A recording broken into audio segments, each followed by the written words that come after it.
Hello दोस्तों, आप सभी का स्वागत है हमारे यूट्यूब चैनल पर। आज हम आपको मौलिक अधिकार कराएंगे। मौलिक अधिकार का इतना अच्छा कॉन्सेप्ट देंगे और इतने अच्छे क्वेश्चन बताएंगे जो यूपी से संबंधित कोई भी परीक्षा हो या अदर एग्जाम से संबंधित, रेलवे से संबंधित जितनी भी परीक्षा हो, उसमें अगर मौलिक अधिकार से क्वेश्चन आता है तो इस क्लास से ज़रूर आएगा वो मौलिक अधिकार से। तो मौलिक अधिकार की बात करते हैं तो मौलिक अधिकार हमारे भारतीय संविधान के भाग 3 में और अनुच्छेद 12 से 35 में दिए गए हैं। बात करते हैं मौलिक अधिकार, तो मौलिक अधिकार हमने किस देश के संविधान से लिए हैं? क्योंकि हमने मौलिक अधिकार किसी दूसरे देश के संविधान से ग्रेड किए हैं। तो कहाँ से लिए हैं? ये अमेरिका के संविधान से लिए हैं। और बात करते हैं मौलिक अधिकार की कि मूल संविधान में कितने मौलिक अधिकार थे? तो 7 थे। वर्तमान में कितने हैं? 6। तो 7 मौलिक अधिकार की बात करते हैं तो वो कौन कौन से थे? बात करते हैं समानता का अधिकार जो आर्टिकल 14 से 18 था, स्वतंत्रता का अधिकार जो 19 से 22 है, शोषण के विरुद्ध अधिकार 23 से 24 है, उसके बाद स्वतंत्रता का अधिकार 25 से 28 है, संस्कृति एवं शिक्षा का अधिकार 29 से 30 है, जो संपत्ति का अधिकार वो है 31 और संवैधानिक उपचार का अधिकार 32, जिसे डॉक्टर भीमराव अम्बेडकर जी ने संविधान की आत्मा कहा है। और बात करते हैं कि संपत्ति का अधिकार को किस किस तरीके से हटाया गया था। तो बात करते हैं उस समय हमारे देश के प्रधानमंत्री थे मोरारजी देसाई, सरकार आई थी, जनता पार्टी की सरकार थी। संपत्ति का अधिकार उन्हें गलत लगा, इस वजह से संविधान में 44वां संविधान संशोधन हुआ। तो पूछा जाता है कि संपत्ति के अधिकार को किस संविधान संशोधन द्वारा हटाया गया? तो 44वें संविधान संशोधन 1978 के द्वारा। और ये भी पूछा जाता है कि 44वां संविधान संशोधन किस सरकार द्वारा किया गया? तो वो मोरारजी देसाई जी की सरकार थी, उस समय प्रधानमंत्री थे मोरारजी देसाई। उसके बाद अब क्या बना दिया गया है? बात ये है कि अब क्या बना दिया गया है, तो अब उसे केवल विधिक या कानूनी अधिकार बनाया गया है, न कि उसे मौलिक अधिकार। मौलिक अधिकार का दर्जा उससे खत्म कर दिया गया है संपत्ति के अधिकार से। अब उसे अनुच्छेद किस अनुच्छेद में डाला गया? तो अनुच्छेद 300 में पूछा जाता है कि मौलिक अधिकार, संपत्ति का मौलिक अधिकार था, उसे अब क्या बना दिया गया है और किस अनुच्छेद में है? तो 300 के तहत उसे अब कानूनी अधिकार बना दिया गया है। इस तरह से हम अब जो 6 मौलिक अधिकार हैं, हम 6 को पॉइंट टू पॉइंट डिटेल में पढ़ेंगे और शुरुआत करेंगे समानता के अधिकार से। अब बात करते हैं एक एक करके 12 से 35 तक जितने आर्टिकल हैं हम उसकी बात करेंगे। आर्टिकल 12 में दी गई है राज्य की परिभाषा। आर्टिकल 12 और 36 में क्या अंतर? आर्टिकल 36 आएगा आगे, हम 12 और 36 को अभी समझा देंगे। आर्टिकल 12 में दिया गया है ये मौलिक अधिकार है, वो राज्य के नीति निर्देशक तत्व हैं। और इसमें क्या बताया गया है? जो मतलब इन्हें बाध्यकारी बताया गया है, उन्हें बाध्यकारी, क्योंकि वो ये हमारे अधिकार है, मौलिक अधिकार हमारे अधिकार है। और राज्य के निर्देशक, वो राज्य अपने कल्याणकारी मतलब लोगों के कल्याण कार्य के लिए लागू करता है, तो वो न्याय निर्मित नहीं होगा वो। आर्टिकल 36। उसके बाद बताएंगे आर्टिकल 14 विधि के समक्ष समानता या समता। तो इसमें क्या बताया गया है? कानून के समक्ष सभी लोग समान होंगे, सभी व्यक्ति समान होंगे। कैसे? कौन गरीब और कौन अमीर, इसकी अवधारणा नहीं दी गई है। कानून के लिए सभी व्यक्ति समान माने जाएंगे आर्टिकल 14 के उपलक्ष्य में। उसके बाद आर्टिकल 15 की बात करते हैं। धर्म, मूलवंश, जाति, लिंग और जन्म स्थान के आधार पर राज्य या कोई व्यक्ति भेदभाव नहीं करेगा। इसमें आर्टिकल 15 में व्यक्ति ही नहीं, राज्य भी भेदभाव नहीं कर सकता। उसके बाद आर्टिकल 16 बताते हैं। आर्टिकल 16 में लोक नियोजन के अवसर की समानता। लोक नियोजन मतलब सरकारी नियोजन, सरकारी नौकरी में हम फॉर्म भर सकते हैं, नौकरी देख सकते हैं, उसके लिए आर्टिकल 16 दिया गया। और 16(4) की बात करते हैं तो आरक्षण दिया गया SC/ST के लिए। लेकिन 16(6) अभी रिसेंटली एक संविधान संशोधन हुआ है, 103वां संविधान संशोधन, जिसके लिए EWS को 10% आरक्षण दिया गया है। इकोनॉमिक्स वीकर साइड, जिनको आर्थिक रूप से कमज़ोर जो सामान्य वर्ग है, उनके लिए 10% आरक्षण की व्यवस्था आर्टिकल 16 की 6 में की गई है। अब बात करते हैं आर्टिकल 17 की। तो आर्टिकल 17 में दिया गया है अस्पष्टता का अंत। ये हमारा वर्तनी में भी आता है अस्पष्टता, तो इसका मतलब है छुआछूत का अंत। छुआछूत का अंत मतलब अनटचेबिलिटी का अंत। आर्टिकल 17 में दिया है कोई भी व्यक्ति अस्पष्टता का भेदभाव नहीं रखेगा। उसके बाद आर्टिकल 18 की बात करते हैं तो उपाधियों का अंत। उपाधियों के अंत की बात करते हैं तो जो पहले हमारा भारत आज़ाद हुआ था उससे पहले की बात है, तो उससे पहले राजा महाराज हुआ करते थे, देसी रियासतें हुआ करती थी, तो इनको उनके ऊपर उपाधि होती थी राजा की, महाराजा की, या कोई एक तरह से मान लो नवाब थे, तो उनकी उपाधियों को समाप्त कर दिया गया था आर्टिकल 18 में। ये इसके बारे में दिया गया है। बात करते हैं नेक्स्ट मौलिक अधिकार, जो स्वतंत्रता का अधिकार। अब नेक्स्ट मौलिक अधिकार की बात करते हैं स्वतंत्रता का अधिकार, जो आर्टिकल 19 से 22 तक दिया गया है। इसमें बात करते हैं 19 से आर्टिकल 22 तक वर्णन दिया गया है। अब इसमें आर्टिकल 19 की बात करते हैं। आर्टिकल 19 में दिया गया है 19(1) में वाक एवं अभिव्यक्ति की स्वतंत्रता।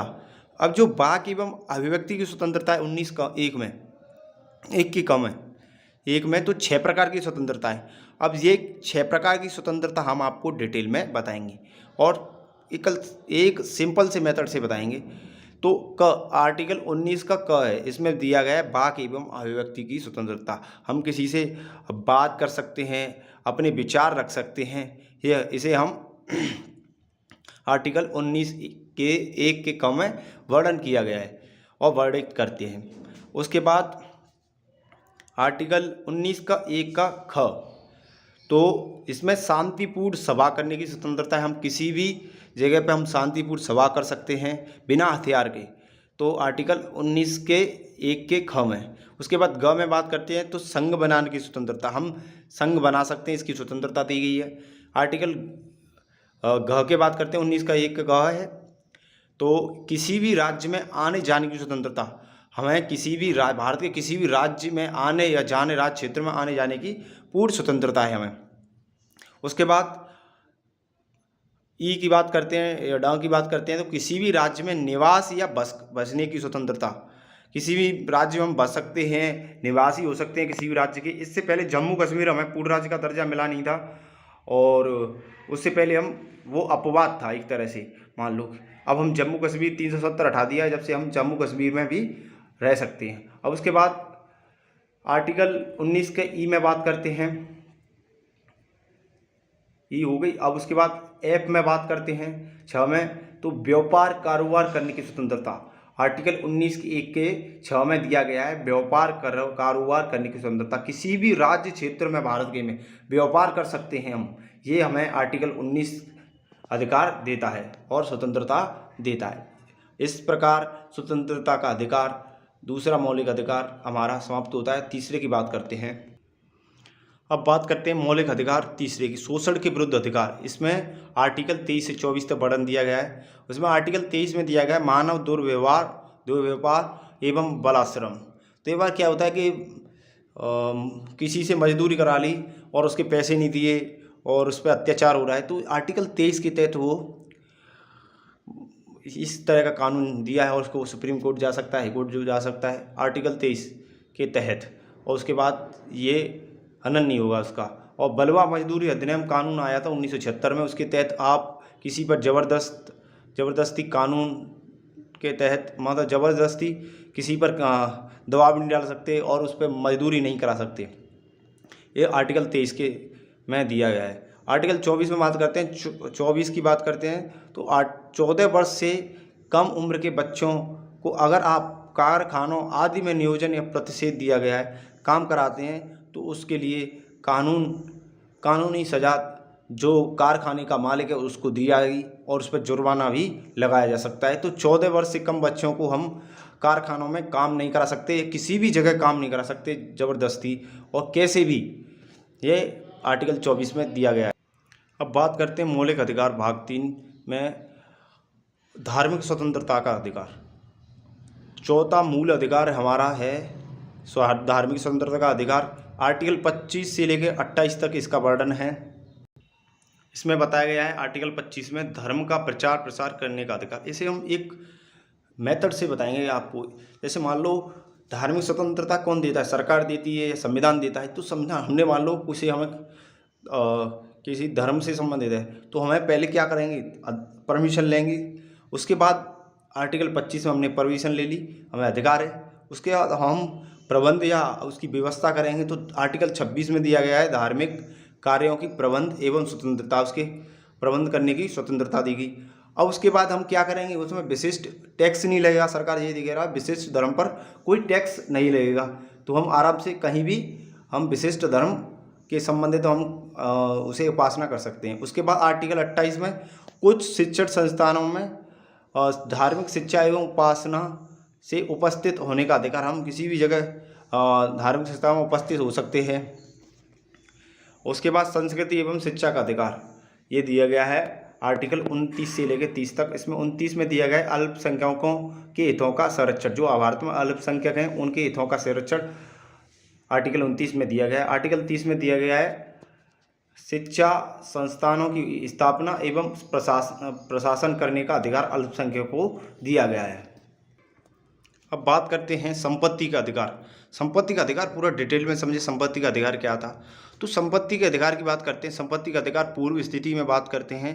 ये मूल अधिकार के अनुच्छेद 19 के 1 के 6 में था। मैंने अभी तुम्हें बताया था कि मूल अधिकार हमारे 19 के 6 प्रकार की स्वतंत्रता थी वर्तमान में, लेकिन पहले 7 प्रकार की स्वतंत्रता थी। उसमें से जो 7वीं स्वतंत्रता थी उसे हटा दिया गया था 44वें संविधान संशोधन 1978 द्वारा। तो 19 के फर्स्ट के 6 में दिया गया है कि संपत्ति के अधिकार के बारे में बताया गया था कि संपत्ति का अधिकार की स्वतंत्रता थी पहले।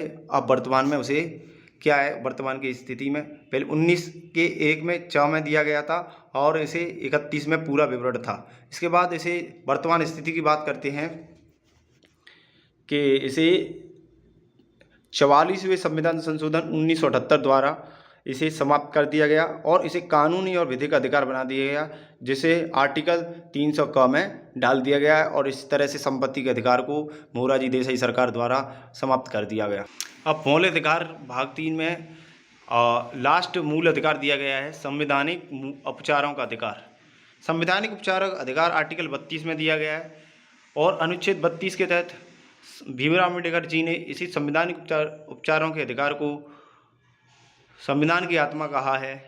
इस आत्मा क्यों कहा है कि इसमें 5 प्रकार की रेट दी गई हैं। किसी भी व्यक्ति के अगर मौलिक अधिकार का हनन होता है और इसके साथ शोषण होता है तो वो इन 5 प्रकार की रेटों का प्रयोग करके हाई कोर्ट या सुप्रीम कोर्ट जा सकता है। और ये 5 प्रकार की रेट कौन कौन सी है इसके बारे में हम बताएंगे। तो 5 प्रकार की रेटें हैं हमारी बंदी प्रत्यक्षीकरण, परमादेश, उत्प्रेक्षण, प्रतिषेध और अधिकार प्रेक्षा। इन 5 प्रकार की रेटों को हम अगली वीडियो में देखेंगे क्योंकि इनके लिए अलग से टॉपिक है, उसके हम एक एक करके सभी को हम समझाएंगे। तो वीडियो हमने मौलिक अधिकार पे जितने भी क्वेश्चन बनेंगे हमने बता दिए हैं और इसकी प्रैक्टिस कर सकते हो, आप क्वेश्चन लगा सकते हो।